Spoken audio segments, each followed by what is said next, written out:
Right ఇక బులెటిన్లో మరో బ్రేకింగ్ న్యూస్ చూస్తున్నాం. ఖమ్మం జిల్లాలో కుటుంబ ఘర్షణ తీవ్ర కలకలం రేపుతోంది. భార్యపై భర్త కత్తితో దాడి చేశాడు.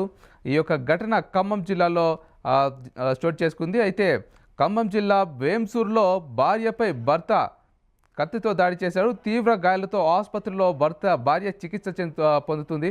అయితే ఘటనపై ఇరు కుటుంబాలు ఫిర్యాదు చేసుకున్నాయి. ఖమ్మం జిల్లాలో ఈ యొక్క ఘటన ప్రస్తుతం కలకలం సృష్టిస్తోంది.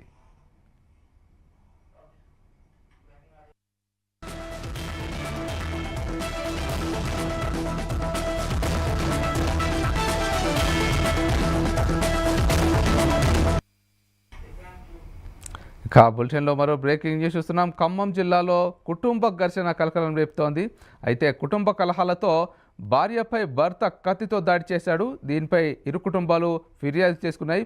అయితే దీనిపై మరింత సమాచారాన్ని ఖమ్మం నుండి మా ప్రతినిధి శ్రీనివాస్ అందిస్తారు.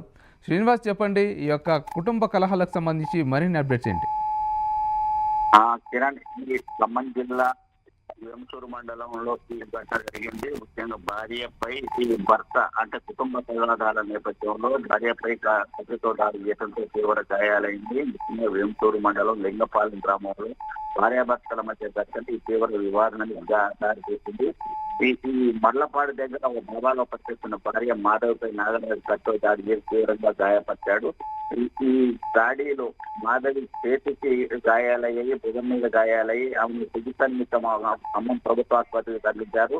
అయితే ఆ క్షణికావేశంలో భార్యపై దాడి చేసిన నాగరాజు ఆ తర్వాత అదే కత్తితో తనకు తానే గాయపరుచుకున్నట్టుగా తెలుస్తోంది. అతనికి కూడా గాయాలైనట్టు తెలుస్తుంది. అంటే కొంతకాలంగా భార్యాభర్తలు పెట్టిన ఆర్థిక సమస్యలు ఎత్తుంది, కుటుంబ సమస్యలు ఎత్తుంది, ఇతర సమస్యల మీద తరచుగా గొడవలు జరుగుతున్నాయి. గొడవలు జరుగుతున్న సందర్భంలో వాదోపవాదాలు చేతికి భార్యపై ఈ కత్తితో శిక్షణ రహితంగా పొడవడంతో ఆమెకు తీవ్ర గాయాలు కావడంతో ఖమ్మం ఆసుపత్రికి తరలించినట్టుగా సమాచారం ఉంది. ఆ తర్వాత నిజం తెలుసుకొని తను కూడా తప్పు చేశానన్న భావనతో తన కత్తితో గాయాలు చేసుకుంటున్న సమాచారం ఉంది. దీంతో పోలీసులు కేసు నమోదు చేసి పూర్వాపరాలు తెలుసుకునేందుకు కేసు నమోదు చేసి దర్యాప్తు చేస్తున్నారు. Kiran, okay, right, thank you Srinivas. అక్కడ సాగట్లేదని మిషన్ మొత్తం హోటల్ పెట్టారు. ఆ కొడుకు కూతురు అక్కడ ఉంటున్నారు. అక్కడ ఉంటుంటే 3 రోజుల నుంచి వాటర్ కత్తి పట్టుకొని తీసుకున్నాను. నేను పొద్దున్న లేకపోతే పెద్ద మనుషులు కూడా ఫోన్ చేసి చెప్తే ఏం కాదు, నేను సాయంత్రం మాట్లాడుతూ అన్నారు.